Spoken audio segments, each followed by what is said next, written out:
My name is Hannah Mercer. I was 47 years old the day my father died, and according to everyone in my family, I was supposed to be grateful. Grateful for the desert. That's actually what my brother said, right there in the lawyer's office, 3 days after the funeral. He leaned back in his chair, smiled, and said, "Come on, Hannah, Dad didn't leave you nothing. You got all that desert." The room laughed. Not cruelly, not loudly, just enough. Just enough to remind me where I stood. My brother got the ranch. I got 800 acres of dry, worthless land nobody wanted. At least that's what they thought. And for 7 years, they never let me forget it. Welcome back to Calm Drama Stories. If you enjoy stories about family betrayal, quiet resilience, and the kind of justice that arrives without screaming, you're in the right place. Tell me where you're listening from in the comments, and if you've ever been underestimated by your own family, subscribe, because tonight's story is for you. My father, Walter Mercer, spent his entire life building Mercer Ranch, 3,000 acres outside Elko, Nevada. Cattle, hayfields, water rights, equipment. The kind of place people point at from the highway and say, somebody made a fortune there. Dad loved that ranch, more than anything. Maybe even more than his children, especially my brother. Jake was the golden child. Always had been. Dad taught him to rope cattle. Dad taught him to drive tractors. Dad taught him how to negotiate livestock prices.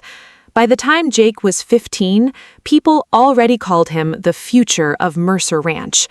Nobody ever called me that. I was the daughter, the helper, the backup plan, the one who brought sandwiches during branding season, the one who handled paperwork, the one who balanced books when nobody else wanted to. Useful, but replaceable, at least in Dad's eyes. I left home at 18, built a life in Reno, started a logistics company, worked 80-hour weeks, missed holidays, missed birthdays, built something from nothing. Dad never understood it. To him, if you weren't working land, you weren't doing real work. Every Thanksgiving, he'd ask the same question, "Ever gonna come home?" What he meant was, "Ever gonna become Jake?" The answer was always no. Then Dad got sick. Lung cancer. Fast. Aggressive. The kind that changes everything in a matter of months. I came home. Not because he asked, because that's what you do. For nearly a year, I drove back and forth every weekend. Hospital visits, insurance paperwork, medical bills, prescription refills. Jake handled the ranch. I handled everything else. Nobody noticed. That's usually how it works. The person carrying the emotional weight rarely gets credit for it.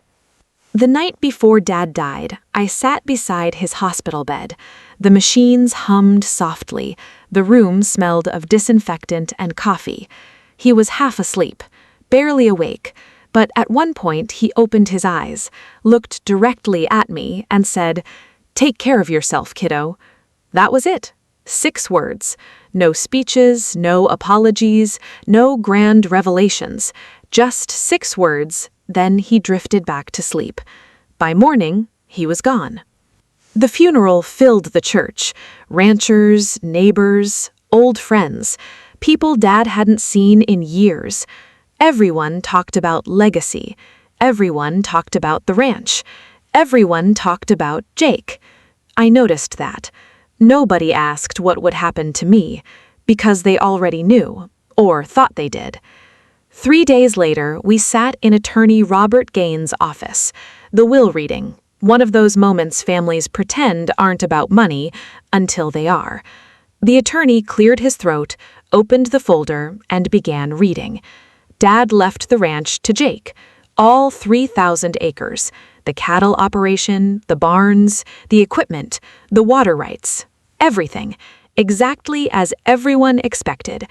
Jake looked proud. My mother looked relieved. My aunt actually smiled. Then came my section.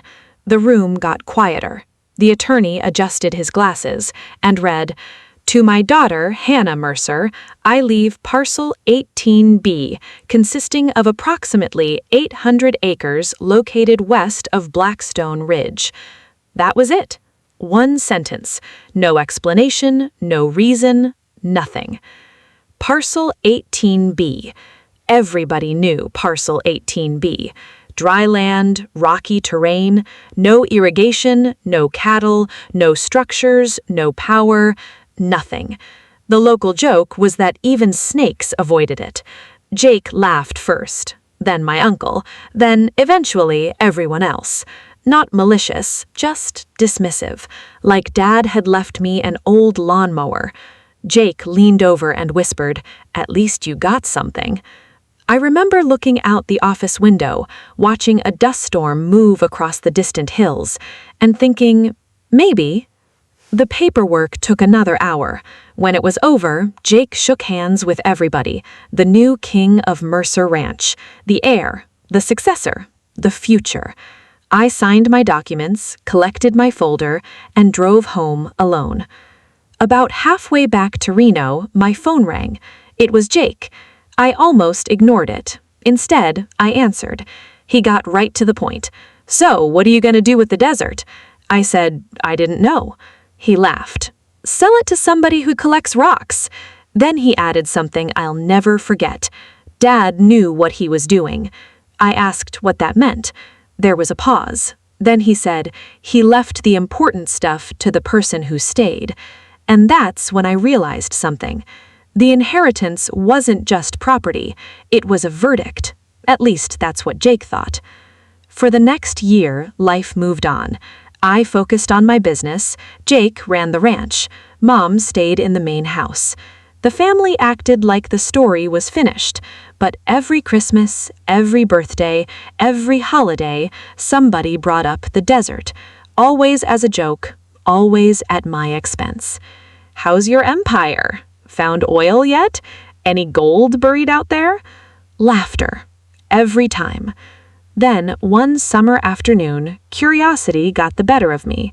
I drove out to see the land. All 800 acres. The property Dad chose for me. The property everyone mocked. The property nobody wanted.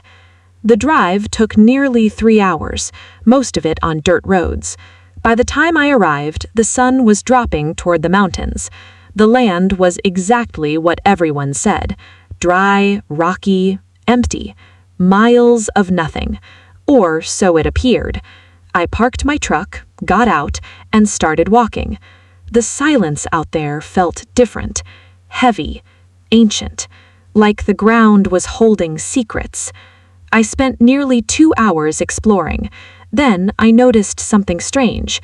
Old survey markers. Metal stakes, half buried in the dirt. Not new, not recent. Old. Very old. Placed deliberately.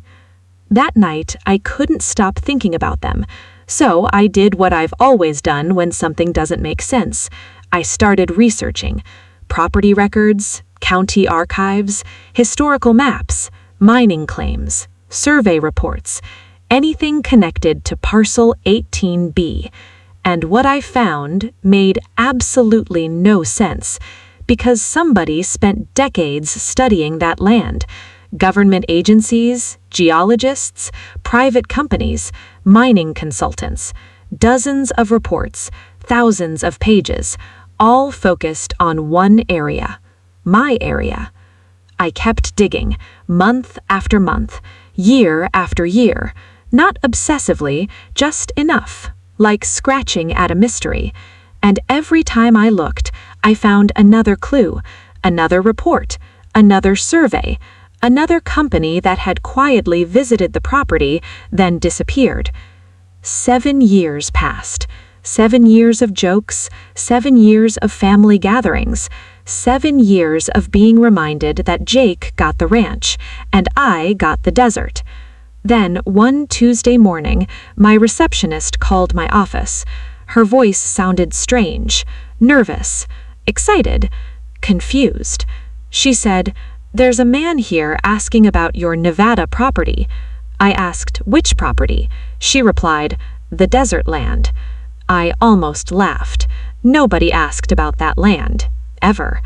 Then she said, "He flew in from Texas." Now I was interested. The man's name was David Keller, vice president of land acquisition for a major mining company. He wore an expensive suit, drove an expensive truck, and looked like somebody who didn't waste time. After 10 minutes of small talk, he slid a folder across the table. Then he said 7 words that changed my life. "We'd like to make an offer." I smiled politely, asked how much, and when he told me the number, I honestly thought I'd misheard him, because nobody offers that kind of money for a desert. The number was $23 million. I actually laughed, not because it was funny, because sometimes your brain refuses to process information that large. David Keller didn't laugh. He simply pushed the folder closer. Inside were maps, geological surveys, test reports, legal documents, and a formal acquisition proposal. Every page carried the same message. My desert wasn't worthless, not even close. I stared at the offer, then looked back at him. 23 million?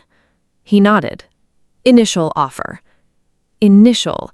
That word landed even harder than the number, because people don't say initial offer unless they believe something is worth much more. I asked the obvious question, what exactly is under my land? David folded his hands, the way professionals do when they're choosing their words carefully. Then he said, lithium. I had heard the word before, batteries, electric vehicles, energy storage, but I didn't understand why it mattered. Not yet. David opened another report, pointing to charts and maps. Apparently, the area surrounding my property had become one of the most promising lithium regions in the western United States. Several companies had already secured neighboring parcels.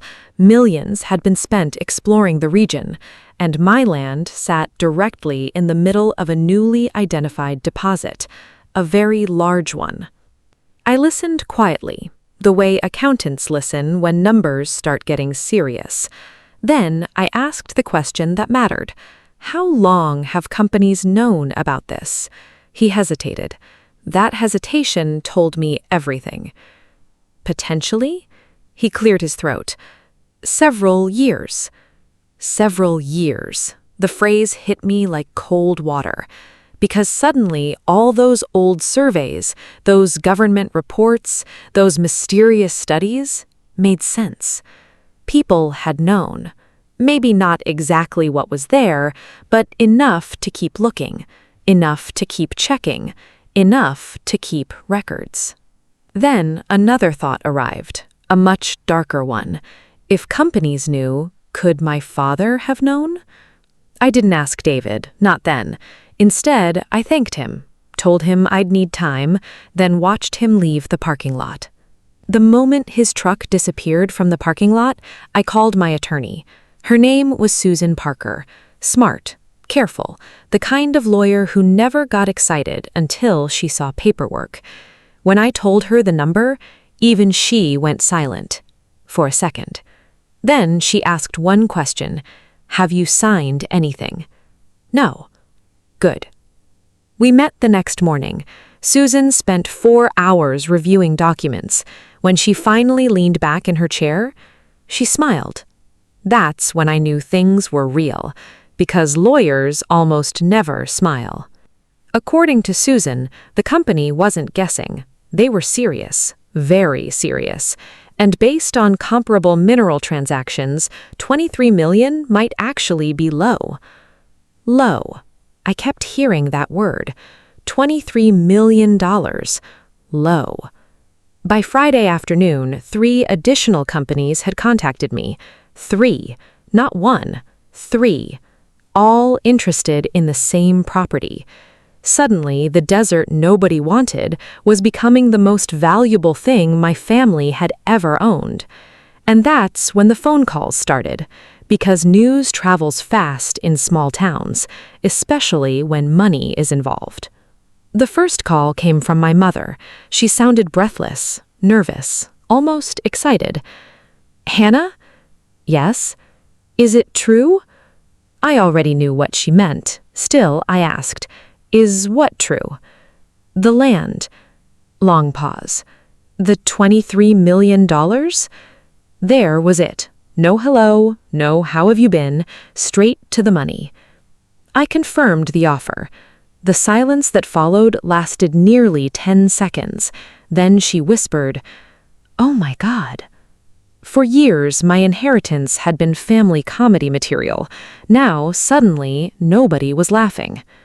That evening, Jake called, for the first time in months, maybe longer.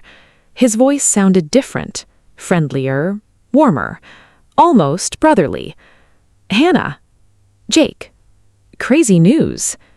I waited. He chuckled nervously. "You were always lucky." Lucky? I nearly dropped the phone. 7 years of ridicule, 7 years of mockery, and now it was luck? Jake spent 15 minutes talking, mostly about family, about Dad, about sticking together, about opportunities. Then he finally got to the point. "Listen." Long pause. "Whatever happens, we should remember we're family." Family. Funny how that word appears whenever money does. I said nothing, so he continued. "Maybe before you sign anything, we should sit down, talk, figure things out together." Together. The same people who laughed in the lawyer's office now wanted teamwork. I told him I'd think about it, then hung up. That night, I couldn't sleep, not because of the money, because of my father. I kept thinking about Parcel 18B, the desert, the surveys, the reports, the timing, and one question refused to leave my head. Did Dad know? The next morning, I drove to the county archives, a place nobody visits unless they're looking for trouble or answers. Sometimes both. The building smelled of dust and old paper. I spent 6 hours reviewing records. Then I found something. An environmental assessment, dated 11 years before Dad died. Attached was a list of landowners notified about exploratory studies. Walter Mercer, my father. I read the page twice, then 3 times. There it was, black ink, official letterhead, his signature acknowledging receipt. My hands started shaking, because now I knew.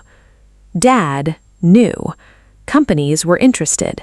Maybe not how much, maybe not exactly why, but he knew enough to hold on to that land, enough not to sell it, enough to leave it specifically to me. For the first time in years, I cried. Not for the money, for the realization. Maybe the inheritance hadn't been punishment. Maybe it had been protection. The next week brought more offers. 27 million, 31 million, 34 million. The bidding war had begun, and every new offer made the situation inside my family worse. My mother called daily. Jake called twice daily. Even cousins I hadn't heard from in years suddenly wanted lunch. One aunt literally described me as blessed, the same aunt who laughed at the will reading. People rewrite history quickly when millions appear. Then, one evening, Susan called. Her voice sounded serious. "We need to meet." Not exactly the words you want from an attorney. When I arrived at her office, a thick folder sat on the desk. Susan pushed it toward me. "What is it?" She looked directly at me, then said, "Your brother hired lawyers." I felt my stomach drop. "Why?" Susan opened the folder. "He intends to challenge the inheritance." I stared at her, certain I had misunderstood. Challenge what? The land. I laughed, actually laughed, because it sounded ridiculous. The property had been mine for 7 years. 7. But Susan wasn't laughing. She pointed to legal filings. According to Jake's lawyers, my father had not understood the future value of the property. Therefore, the inheritance was unfair. Unfair. The same property he'd mocked for 7 years, the same property he'd called worthless, the same property everybody laughed about. Now it was unfair? I looked at Susan. What are his chances? For the first time all day, she smiled. Almost none. But then she added something important. That doesn't mean he can't make your life miserable. And unfortunately, Jake was about to try. Jake filed the lawsuit anyway. Not because he believed he would win, because losing gracefully had never been one of his talents, and because $34 million has a way of convincing people that impossible odds are worth trying. For the next 6 months, my mailbox became a parade of legal paperwork. Motions, responses, discovery requests, depositions. The kind of paperwork that makes ordinary people hate attorneys and makes attorneys buy vacation homes. The entire argument came down to one claim. Jake insisted our father never intended for me to receive something more valuable than the ranch. According to his lawyers, Dad simply didn't know, didn't understand, didn't realize. The problem was, the documents said otherwise. Susan found additional records, old correspondence, exploration notices, meeting requests from mining consultants, even a handwritten note Dad had made in the margin of one report. Just 4 words. Hold this property. Always. When Susan showed me that note, I stared at it for a long time. The handwriting was unmistakable. Dad's. The same handwriting that used to sign birthday cards. The same handwriting on every ranch ledger. The same handwriting I'd spent my entire childhood seeing across kitchen tables. For 7 years, I'd believed Dad left me the desert because I mattered less. Now the evidence pointed somewhere entirely different. Maybe he'd seen something nobody else did. Maybe he understood something he never explained. Maybe he knew exactly what he was doing. The court hearings started that fall. Jake sat across the room from me, looking tired, angry, older. Money changes people, but lawsuits change them faster. The first day was mostly procedural. The second day got uglier. By the third day, the truth started coming out. One of the mining company's former consultants testified. Years earlier, he had attended a private meeting involving local landowners, including my father. Under oath, he described the meeting, the presentation, the geological projections, the future potential of lithium extraction. Then came the moment nobody expected. Susan asked one question.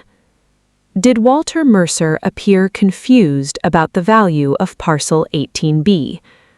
The consultant laughed softly, not disrespectfully, just surprised. Then he answered, No. The courtroom went quiet. The consultant continued. In fact, Mr. Mercer asked more questions than anyone in the room. Jake's attorney shifted in his chair. The witness wasn't finished. He specifically asked whether future discoveries could make neighboring ranch land less valuable than the mineral property. My stomach tightened, because suddenly I could hear Dad's voice, the way he always looked beyond next year, the way ranchers do, thinking in decades, not seasons. The witness continued. I remember him saying something very specific. The courtroom leaned forward. The witness smiled. He said, most people only see what's on top of the ground. For the first time since the lawsuit began, Jake looked nervous. Very nervous. Then came the real bombshell. Susan introduced a sealed letter, one none of us knew existed. The letter was stored with Dad's estate records, never opened, never discussed, addressed to me personally. My hands shook when I saw my name.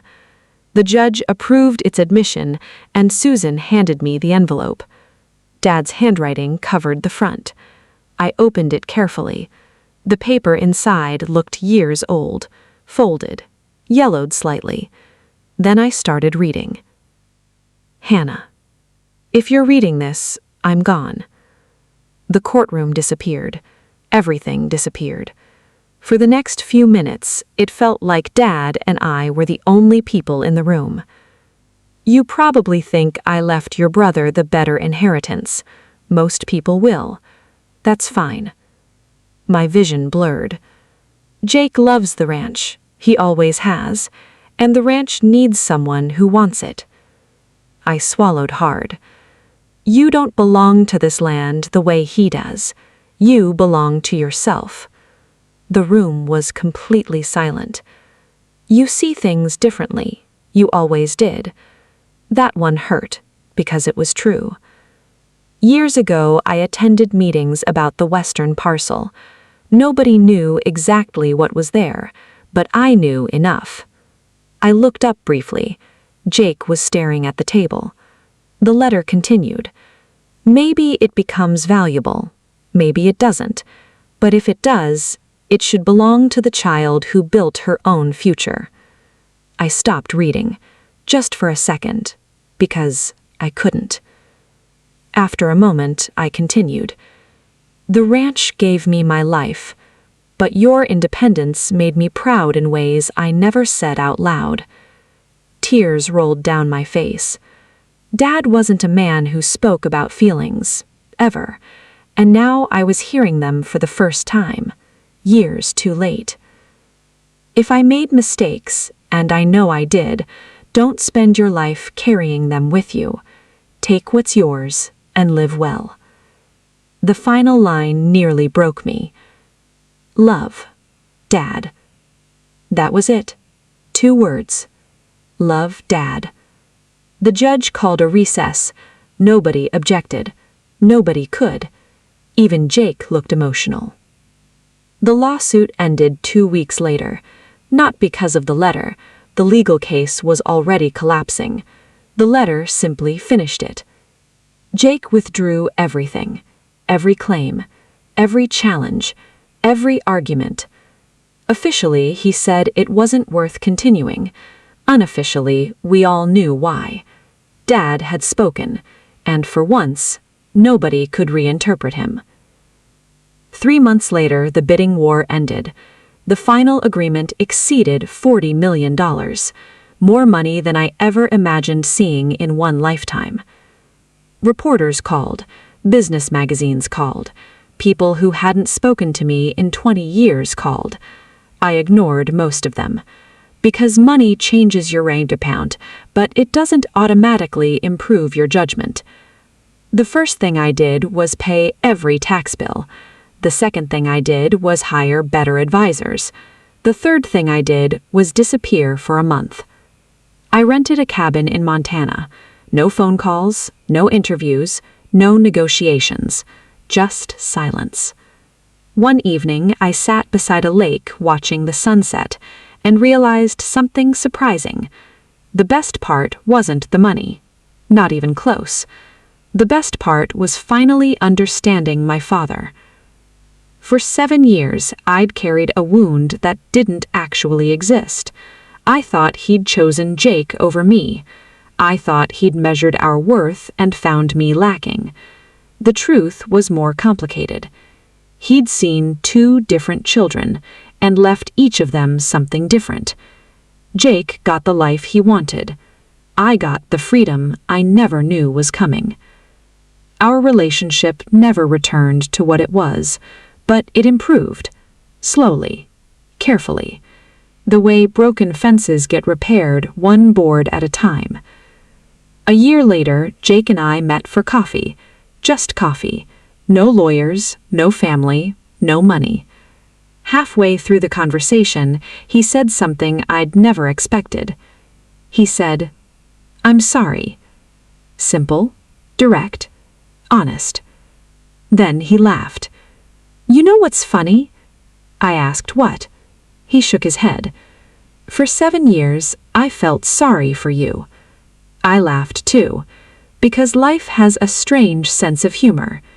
Sometimes the thing everybody pities becomes the thing everybody wants, and sometimes the inheritance nobody values becomes the one worth protecting.